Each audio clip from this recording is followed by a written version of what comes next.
Praise the Lord. கர்த்தருக்கு ஸ்தோத்திரம். ஆண்டவராகிய இயேசு கிறிஸ்து நாமத்தினாலே உங்கள் அனைவரையும் நான் ஆசீர்வதிக்கிறேன். நீங்கள் ஆசீர்வாதமாக இருப்பீர்களாக.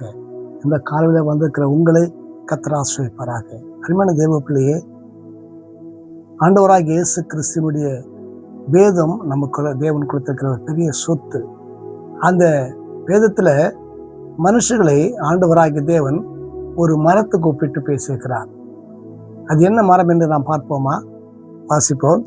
சங்கீதம் 92:12 நீதிமான் பனையை போல் செழித்து லீபனோனில் உள்ள கேதுருவை போல் வளருவான். இவ்வளவு அழகான ஒரு வேத வார்த்தை பாருங்க. மனுஷனை ஆண்டவர் எதுக்கு ஒப்பிட்டு பேசியிருக்கிறாரு? பனை மரத்திற்கு. தேவ பிள்ளையே, இந்த பனைமரம் என்று சொல்லும்போது இதற்காக தேவன் ஒப்பிட்டு பேசியிருக்கிறார் நீங்க நினைக்கலாம்.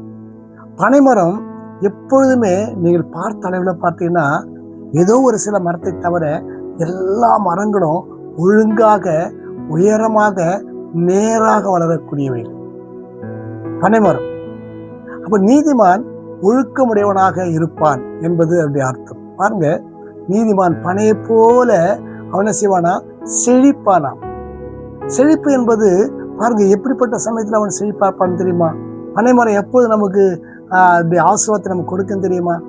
சரியான கோடை காலத்தில் 105 டிகிரி, 109 டிகிரி, 110 டிகிரி, 14 டிகிரி என்று சொல்கிறார்கள். இப்படிப்பட்டதான வெயில் காலத்துல தான் இந்த பனை மரத்திலிருந்து நமக்கு தேவையான நுங்கு கிடைக்கும். பாருங்க எவ்வளவு அழகாக. அது மாத்திரமல்ல, அந்த பனை மரத்தினுடைய ஓலையை நீங்க பார்த்தீங்கன்னு சொன்னா எவ்வளவு பசுமையா கரும் பச்சை. அதே போல ஒரு பச்சையை கண்டுபிடிக்க முடியாது. பாருங்க, காரணம் மழையே இல்லை. ஆனால் ஆண்டவராகிய தேவனுடைய அந்த ஆசீர்வாதம் அந்த பனை மரத்துக்கு தேவன் கொடுத்ததுனால பாருங்க அது செழிப்பா வளர்கிறது. அதே போல தேவ பிள்ளையே, நீங்கள் தேவனை பிடித்துக் கொள்ளும் பொழுது உங்களுடைய வாழ்க்கையில எப்பேற்பட்ட சூழ்நிலை மத்தியிலேயும் நீங்கள் கனி கொடுக்கிறவர்களாக இருப்பீர்கள். எப்பேற்பட்ட சூழ்நிலை மத்தியில் ஐயோ எனக்கு இந்த பிரச்சனை வந்திருக்கிறது, என்னால் தாங்க முடியல. இப்போ நம்ம சொல்றோம் இல்லையா, வெயில் காலத்துல ஐயோ நான் தாங்க முடியல, என்னால் நடக்க முடியல, வெளியில தலை காட்ட முடியல நினைச்சிட்டு இருக்கிறோம். ஆனா பனைமரம் பாருங்க, அந்த வெயில தான் நிக்குது. அது உயரமா நிக்குது, அது செழிப்பா நிக்குது. அது நமக்கு இந்த கோடை காலத்துல நமக்கு தேவையான அந்த ஆசீர்வாதத்தை அதுல நாம் பெற்றுக்கொள்ளுகிறோம். அருமையான தேவ பிள்ளையே, பனைமரத்தில் இருக்கிற ஒவ்வொரு பொருளும் வீணானது அல்ல, எல்லா பொருளும் உபயோகம் உள்ளதுதான். அதே போல நீங்கள் எந்த நிலைமையிலையும் எப்பேற்பட்ட சமயத்துல எல்லாருக்கும் நீங்கள் பிரயோஜனமா இருக்க வேண்டுமா?